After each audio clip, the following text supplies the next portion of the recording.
Oui, donc je suis la première intervention sans PowerPoint, mais en même temps c'est très très compliqué d'avoir le droit de diffuser des images de création théâtrale en prison, que ce soit pendant les répétitions ou bien sûr on n'a pas le droit de faire entrer un appareil photo en détention, mais que ce soit pendant les spectacles, même quand c'est des spectacles qui sortent à l'extérieur, puisque le droit à l'image des personnes détenues ne leur appartiennent pas, mais appartient à l'administration pénitentiaire pendant la durée de leur détention. Donc c'est soumis à des autorisations assez compliquées pour avoir le droit de diffuser ces images. Voilà. Donc, merci beaucoup à l'INHA de m'avoir invitée. Je suis toujours très contente de venir parler de prison, parce que c'est un sujet dont je trouve on ne parle pas assez, c'est très important d'en parler.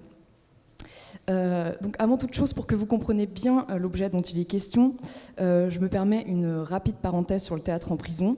Donc depuis les années 1980, il y a des ateliers théâtre dans les prisons françaises qui sont menés par des intervenants professionnels, donc acteurs, auteurs, metteurs en scène, mais aussi techniciens.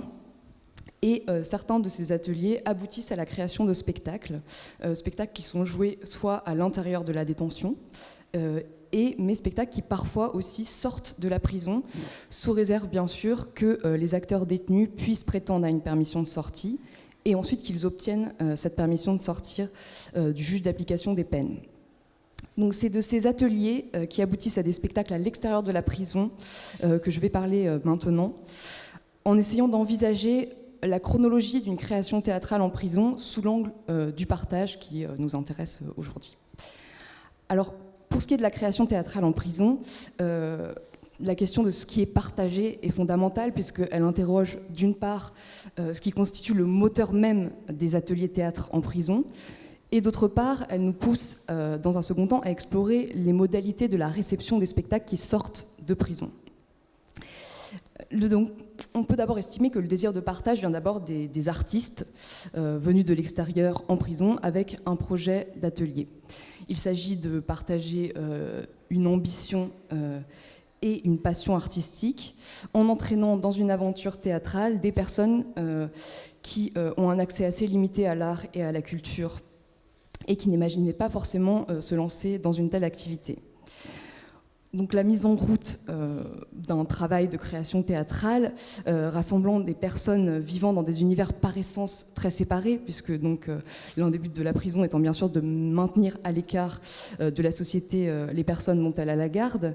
Donc cette mise en route du travail de création théâtrale requiert éminemment la création de quelque chose de commun.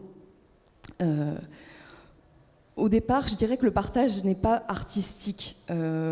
Puisque les motivations des personnes pour faire partie de l'atelier théâtre ne sont pas forcément artistiques. Elles peuvent l'être, mais elles ne le sont pas toujours, et elles ne sont pas que artistiques quand elles le sont.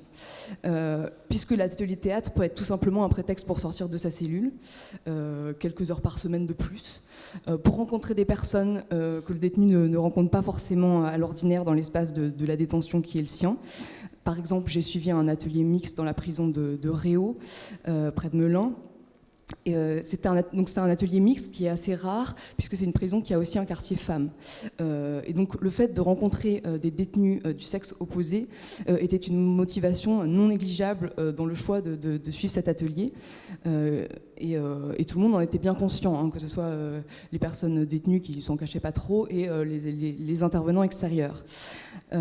Donc l'atelier commence par le partage de ce temps commun, qui est un temps un peu à l'écart du temps de la détention, puisque par cette bulle de sociabilité qui au départ n'a pas forcément quelque chose d'artistique, c'est un moment, l'atelier théâtre, pour parler de la détention avec des personnes extérieures, pour parler de la détention avec des co-détenus qu'on ne rencontre pas d'habitude parce qu'ils ne sont pas au même étage, parce qu'ils ne sont pas dans le même quartier. Voilà, pour ces discussions à bâton rompu, que ce soit sur l'actualité, vraiment parler de tout et de rien, c'est des choses qui sont importantes. Et ces temps de discussion en marge de l'atelier, que ce soit au début, que ce soit lors des pauses ou à la fin, sont assez fondamentaux dans la constitution du groupe, nourrissent l'atelier. Je dirais que voilà, le partage il commence dès le départ quand les personnes détenues arrivent et qu'on passe 10 minutes à se serrer la main, à se faire la bise, etc. Ce qui sont des choses qui finalement ne se font pas tant que ça en détention. Et donc, ces temps que l'on prend parfois, qui n'ont... je dirais que contrairement à des répétitions en dehors de la prison, par exemple dans le milieu théâtral professionnel, tout simplement, là il y a une sorte d'urgence de profiter du moment d'être ensemble, puisque en dehors du temps de l'atelier, on ne pourra pas communiquer. Il n'y a pas de communication possible, les détenus n'ayant en théorie pas de téléphone portable. Et donc, être enfermés ensemble dans une salle d'atelier sans téléphone portable, c'est une chose assez rare finalement en répétition. C'est-à-dire que les pauses sont de vraies pauses collectives, des choses qu'on ne retrouve pas forcément à côté dans le théâtre professionnel, puisqu'on ne peut pas profiter de la pause pour sortir fumer ou appeler quelqu'un sur son téléphone portable. Donc il y a un véritable échange et partage qui se fait aussi bien à la marge de l'atelier. Et puis bien sûr, il y a le partage du projet artistique, avec un démarrage de l'atelier qui n'est pas forcément évident, puisque lors de la première séance, souvent ce sont deux mondes qui se font face. Il peut y avoir de la méfiance, des préjugés les uns envers les autres, de l'incompréhension parfois des personnes détenues face au projet proposé par les artistes. Et donc cette sociabilité dont je viens de parler, elle permet déjà de contribuer à une meilleure connaissance les uns des autres. Mais bien sûr, le projet artistique est fondamental dans la constitution de la troupe de théâtre. Je pense que très souvent, il s'agit de partager une fiction, que ce soit un texte classique, que ce soit une réécriture, une adaptation, ou que ce soit même un texte écrit par les personnes détenues. Et c'est une fiction dans laquelle il va falloir se projeter ensemble, puisqu'elle sera prise en charge par chacun sur le plateau. Donc au départ, il y a une forme de disparité, puisque ce sont les intervenants extérieurs qui arrivent avec un projet précis, puisque pour obtenir les subventions, pour obtenir le droit d'intervenir, il faut présenter à l'administration pénitentiaire et aux directions régionales des affaires culturelles des projets assez solides en amont, avant même de rencontrer les personnes à qui l'atelier est destiné.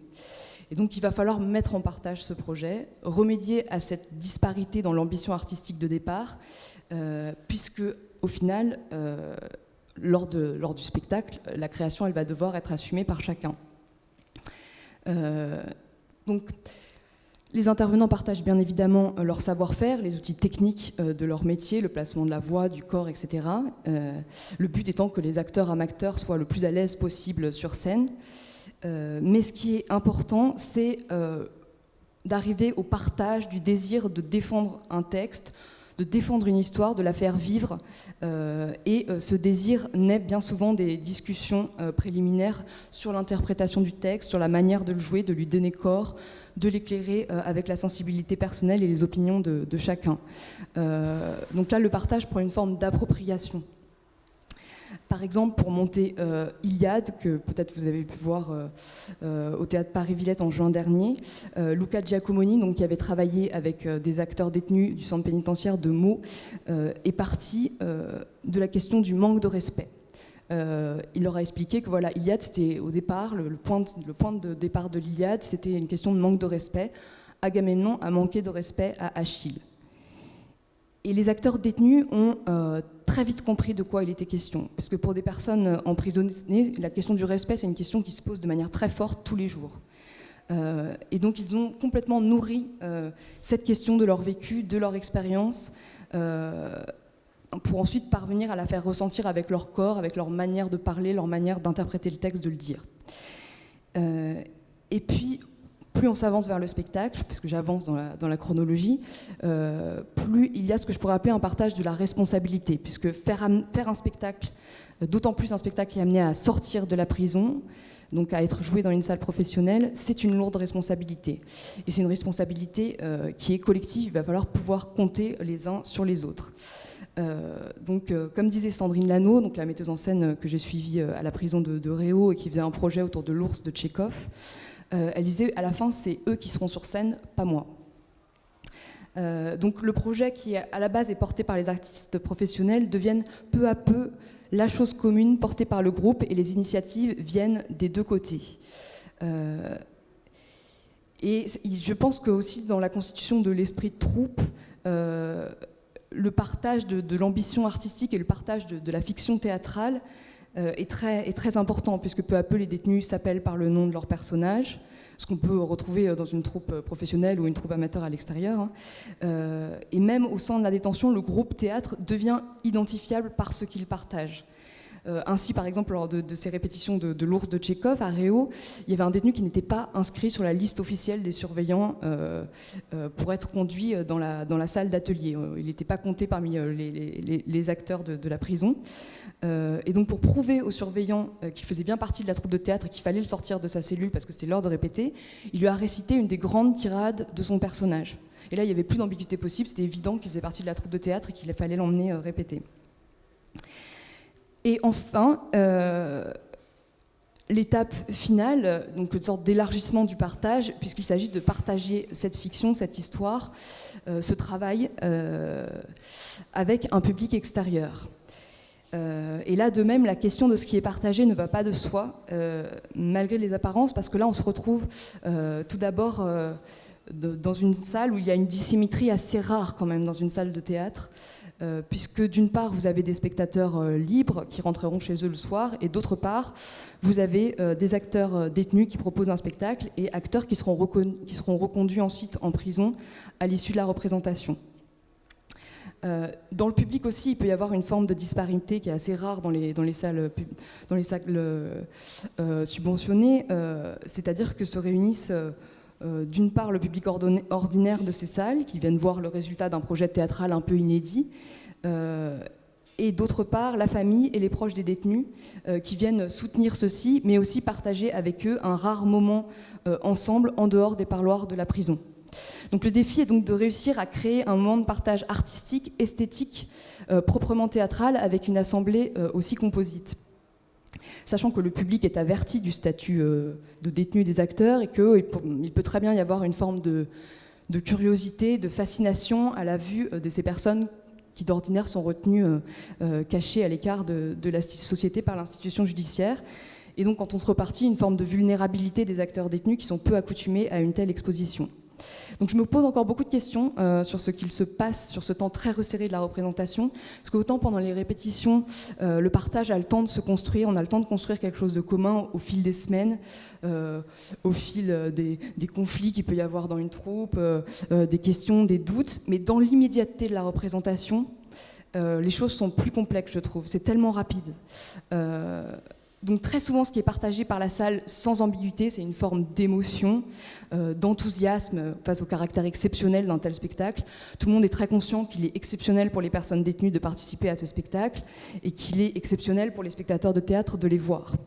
Et la question que je me pose, c'est est-ce que cette émotion ne dissipe pas parfois l'émotion, le partage, la réflexion proprement artistique et esthétique qui était quand même le moteur même du travail pendant toutes les séances de répétition en prison. Donc pour ça, les artistes essayent souvent de faire en sorte que les détenus soient le plus professionnels possible pour qu'ils soient reconnus en tant qu'acteurs et pas seulement en tant que détenus amateurs. Et pour que le partage de ce qu'ils ont envie de faire passer en tant qu'artistes, que ce soit un message politique, un message esthétique, etc., puisse être réellement possible. Il y a même certains metteurs en scène, donc comme Luca Giacomoni qui a monté l'Iliade, qui, je pense, ont réfléchi à ce problème en amont et qui ont élaboré une forme de stratégie. Ainsi, dans Iliade, Luca Giacomoni a mélangé acteurs professionnels et acteurs détenus. Ainsi, il devient impossible pour les spectateurs de savoir précisément qui sont les acteurs détenus et qui sont les professionnels.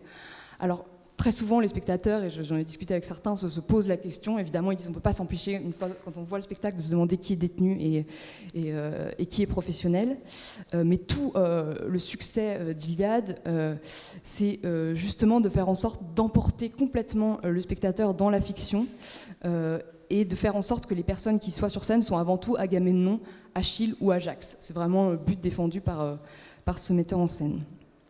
Et enfin, le dernier point de ma présentation, c'est que le partage de la représentation du spectacle est soumis à des contraintes juridiques et institutionnelles qui restent très très fortes, que jusqu'au dernier moment, il n'est jamais sûr que les acteurs pourront sortir de prison, quand bien même le spectacle serait programmé sur une scène nationale. Ainsi, une grève de surveillants peut entraîner l'annulation des permissions de sortie. Donc pour terminer par un exemple un petit peu extrême, donc ce spectacle à partir de l'ours de Tchekhov qui a été monté à Réau et qui a été joué lors du festival Vis-à-vis au théâtre Paris-Villette en janvier dernier, a malheureusement fait l'objet d'une interdiction de dernière minute du parquet, et donc tous les acteurs détenus ont perdu leur permission de sortir. Aucune permission de sortie n'a été accordée la semaine avant la représentation. Il y a seulement une seule détenue qui pouvait participer parce qu'elle a été libérée en conditionnel la veille du spectacle. Sandrine Lano et l'équipe artistique a décidé de maintenir le spectacle, et la seule actrice, donc anciennement détenue, a accepté de jouer seule, et elle s'adressait aux voix enregistrées de ses camarades. Donc là, il y avait un nouveau parti pris de mise en scène, c'était que des projecteurs illuminaient les chaises vides avec le nom des personnages en fonction de la voix qui était diffusée. Et il s'agissait là de mettre en lumière les absents qui étaient restés en prison. Donc c'est une mise en scène qui là partageait les conditions périlleuses et parfois frustrantes de la création carcérale, et à la fin du spectacle, la seule actrice détenue présente a dit que si elle avait accepté de jouer seule, c'était pas pour elle, c'était pour ses camarades, et donc qu'en somme elle était venue pour partager le désir de jouer, cruellement insatisfait du reste de la troupe. Voilà, c'était pour vous montrer toutes les formes de partage qui pouvaient avoir lieu lors de la création carcérale.